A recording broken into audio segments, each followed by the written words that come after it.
Friends, ഇന്ന് നമുക്ക് പഴവും പാനിയും എങ്ങനെ ഉണ്ടാക്കുന്നതെന്ന് നോക്കാം. ഞങ്ങളുടെ സദ്യക്കൊക്കെ കിട്ടുന്നതാണ്.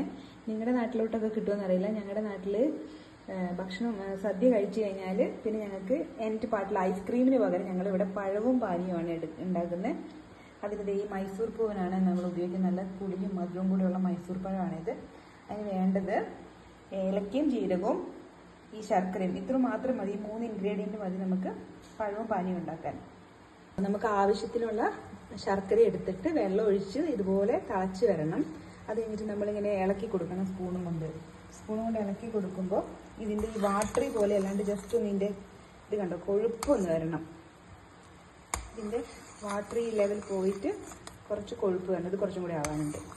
അങ്ങനെ ആയി കഴിയുമ്പോൾ നമുക്കിത് ഓഫ് ചെയ്തിട്ട് ഇതിലേക്ക് ഏലക്കയും ജീരകവും കൂടെ പൊടിച്ച് വേണമെങ്കിൽ കുറച്ച് ഒരു പൊടിക്ക് ഉപ്പും കൂടെ ഇട്ടിട്ട് ഇതിനെ നമുക്കൊരു ചില്ലിൻ്റെ കുപ്പിയിലേക്ക്, ഗ്ലാസ് കുപ്പിയിലേക്ക് മാറ്റി വെക്കാം. എന്നിട്ട് നമുക്ക് ആവശ്യത്തിന് ഭക്ഷണമൊക്കെ കഴിച്ച് കഴിയുമ്പോൾ കുറേ പഴമൊക്കെ ഉണ്ടെങ്കിൽ ചിലവാവാൻ മടിയാണെങ്കിൽ ഭക്ഷണം കഴിച്ച് കഴിഞ്ഞിട്ട് പഴവും പാനിയും കൂടെ കഴിച്ചാൽ മതി.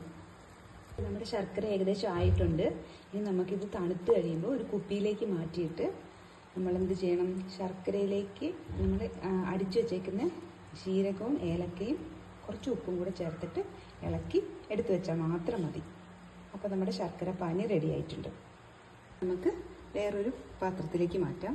ഇതിപ്പോൾ ചൂടോടെയാണ് ഇരിക്കുന്നത്. ഇതിന് നമുക്ക് അരിച്ചൊഴിക്കണം. എന്താ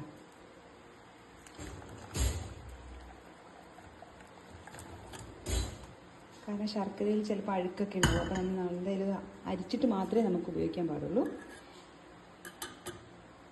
ഞാൻ അടിച്ചു വെച്ചേക്കുന്ന ജീരകവും ഏലക്കയും ഞാൻ കുറച്ച് പഞ്ചസാരയും കൂടെ കൂട്ടിയിട്ടാണ് അടിച്ചത്. അപ്പോൾ നല്ലോണം നമുക്ക് പൊടിഞ്ഞ് കിട്ടും.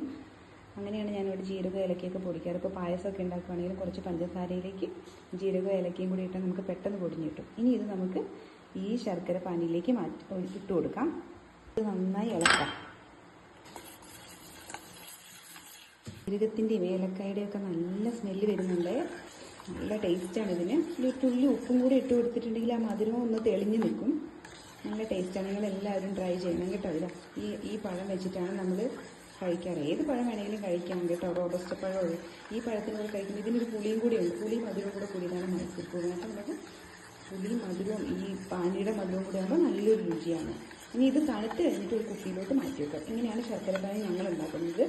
നിങ്ങൾക്ക് ഇഷ്ടമായെങ്കിൽ എൻ്റെ ചാനലിൽ ലൈക്ക് ചെയ്യണം, ഷെയർ ചെയ്യണം, സബ്സ്ക്രൈബ് ചെയ്യണം. അപ്പോൾ ബൈ.